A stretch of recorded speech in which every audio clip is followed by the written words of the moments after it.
mécanisme à une amie, son problème depuis des années, depuis 4 ans, est le suivant. Qu'est-ce qui se passe? Elle est en train de conduire, d'accord? Elle voit quelqu'un qui a fait une bêtise sur la route.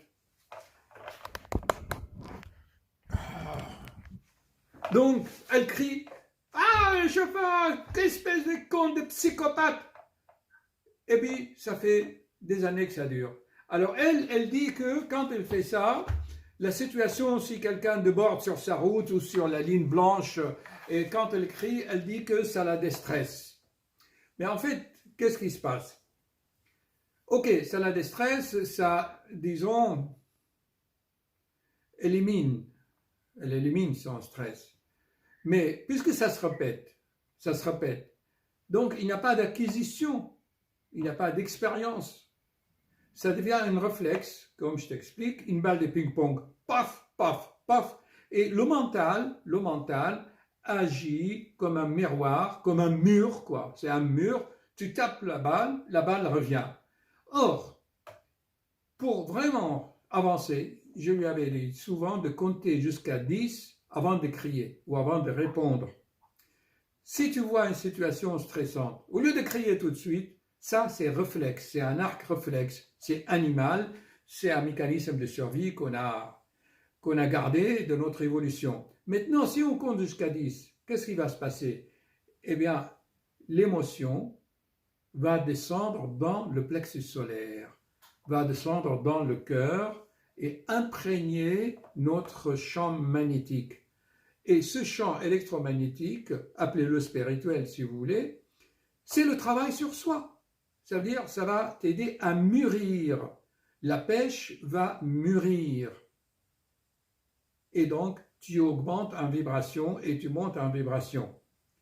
Si c'est une réaction réflexe du mental, sans agir sur la verticale, c'est la loi de la création. La loi de la création, c'est d'abord à l'horizontale, c'est la croix de Saint Graal, et ensuite à la verticale. Or, la plupart des réactions des gens susceptibles, qui réagissent, qui sont blessés dans leur ego, l'ego réagit à l'horizontale comme ça, réflexe. Il faut que ça descende dans les tripes, Et pour cela, il faut compter jusqu'à 10. Voilà. Ou rester en silence, et ensuite tu peux crier, mais il faut la faire descendre en bas. Ce qui fait qu'on ne progresse pas, et je pense que cette amie a peut-être fait des expériences, elle a vécu beaucoup de violence dans son éducation et dans son environnement, beaucoup de violence, beaucoup de peur. Et qu'est-ce qui se passe? En fait, elle voit toujours les choses sur le plan pessimiste, exterminateur, tu vois. Par exemple, l'autre jour, elle m'a dit, voilà ce que tu m'as dit. Elle m'a dit, oui, je lui ai dit, il y a une légère baisse dans le visionnage de ma chaîne YouTube. Et voilà ce que tu as répondu.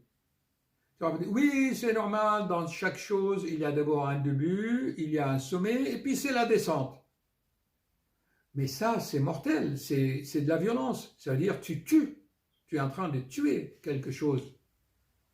Si, par exemple, on avait moins de violence ou beaucoup de joie dans les cœurs, on aurait dit, bah, écoute, t'inquiète pas, c'est le Covid, c'est une période de confinement, tu m'as bien dit parfois que les gens sont en colère, ils ne regardent pas.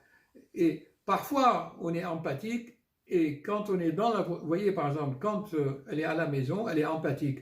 Ne t'inquiète pas, les gens sont en colère, ils ne veulent pas regarder ensuite des vidéos sur ta chaîne parce que ça ne les intéresse pas pour l'instant, la spiritualité et tout ça. Et quand elle est en voiture, quand elle est stressée, elle me dit autre chose. Ah, tu sais que ça monte, et puis ça descend, et puis c'est la fin, c'est la mort, c'est l'agonie, comme si... ben voilà. Donc, maintenant, tu as pris conscience que quand tu es stressé, tendu dans la voiture, ton humeur, ta façon de voir les choses change aussi. Alors que quand tu es relax à la maison, ta façon d'expliquer les choses est plutôt optimiste. Donc, ceci il faut s'observer en fait. Qu'est-ce que tu en penses de cette explication?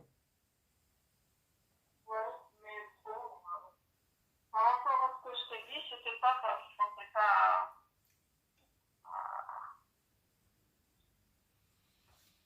Allez, vas-y. Oui, je te disais ça pour que tu te renouvelles, pour que tu apportes quelque chose de nouveau, mais pas pour que ça se perde, que ça se détruise, pour que ça se termine. Ouais. Je suis pas partie avec l'idée que ça se termine, je suis partie avec Donc, l'idée il faut que j'apporte de des nouvelles conceptions. Eh bien, les nouvelles conceptions, ça, le journaliste me l'a dit là, eh ben, c'est que comment on peut rassurer les gens qui sont actuellement, qui ont peur de l'épidémie? Eh bien, j'ai toujours cité l'exemple de 3 grand-mères qui avaient 90 ans, il y en a deux il y en a une qui est morte et pas les deux autres. Et on a dit que c'est la peur. Mais maintenant, comme la prêche et comme le conseil et tout ça, ça ne marche pas, qu'est-ce qu'il faut faire? Eh bien, il faut que l'être humain fasse son expérience. Tu as peur de Covid, ça tue. Tu as peur de la mort, d'accord. Regarde autour de toi. Est-ce qu'il y a des cadavres qui tombent dans la rue? Est-ce qu'il y a des gens qui tombent en malaise? Est-ce que dans le métro est bloqué toutes les 3 minutes parce qu'il y a des malaises, il y a des chutes, il y a des morts? Non, il n'y a pas ça. Ok, tu veux vérifier encore? Le Covid, ça tue. Eh bien, tu vas te planter toi-même devant la sortie ou de l'hôpital et tu comptes combien de cadavres les pompes funèbres viennent chercher à l'hôpital. Tu verras qu'il n'y en a pas. S'il y avait vraiment des morts, eh ben, moi j'ai vu des morts dans des maisons de retraite. Il y a des moments où on avait 2 ou 3 morts, mais ça c'est naturel. Dans une maison, il y a toujours des morts de retraite, il y a toujours des morts. Donc on voyait tous les 2-3 jours les pompes funèbres. Bah, c'est normal quand on a un certain âge et que voilà. Mais c'était même pas en dehors des Covid. Or, on voit pas des pompes funèbres dans la rue. Moi, là, même aujourd'hui, je suis passé devant l'église. Il n'y avait pas de messe funèbre ni des sarcophages dans l'église. En une semaine, j'ai fait le trajet moi-même pendant une semaine. Je n'ai vu qu'un seul sarcophage à l'église. J'ai assisté un peu à la messe et même j'ai enregistré la musique. Je vais la mettre dans la vidéo. Alors que si c'était vraiment une épidémie mortelle avec des milliers de morts, on aurait vu les pompes funèbres tourner, les églises, les machins. Voilà. Qu'est-ce que tu en penses de cette façon de voir les choses? Allez, à la santé de tous, hein. Voilà, le Saint Graal. Ouais, c'est un jus de raisin, hein? Ouais. Donc, moi, j'ai vérifié à l'église, j'ai vérifié à l'hôpital. Dans mon cabinet, il n'y en a pas. Ma foi, on peut rassurer les gens. Et surtout, j'ai insisté dans l'interview sur l'infotox, l'intoxication, les fake news. J'ai dit ça.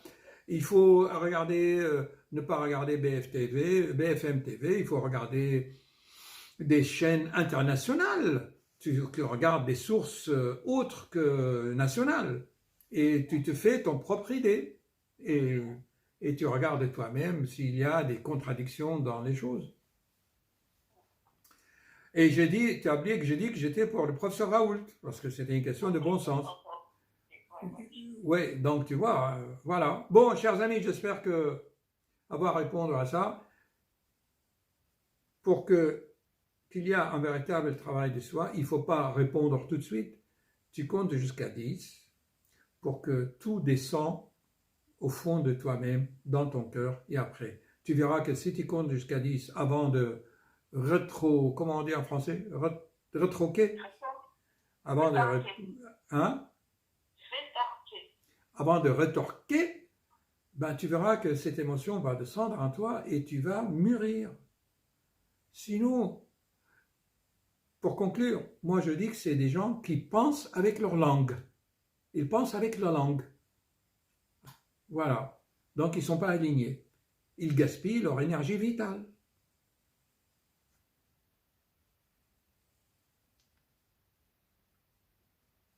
Qu'est-ce que je fais? Ah bah, au lieu j'espère vous avoir transmis ce soir une vidéo, une mini documentaire pour vous encourager à suivre vos rêves sans peur. Et on finit toujours avec ce qu'il a dit Steve Jobs. Vous savez, Steve Jobs, son père était syrien, du Moyen-Orient. On lui a inculqué cette philosophie orientale créative. Suivez vos rêves, chers amis, sans crainte, car à ce moment, dès que vous êtes sur le chemin, vous êtes aidé. Des fleurs, croyez-moi, seront mises sur votre chemin. À bientôt.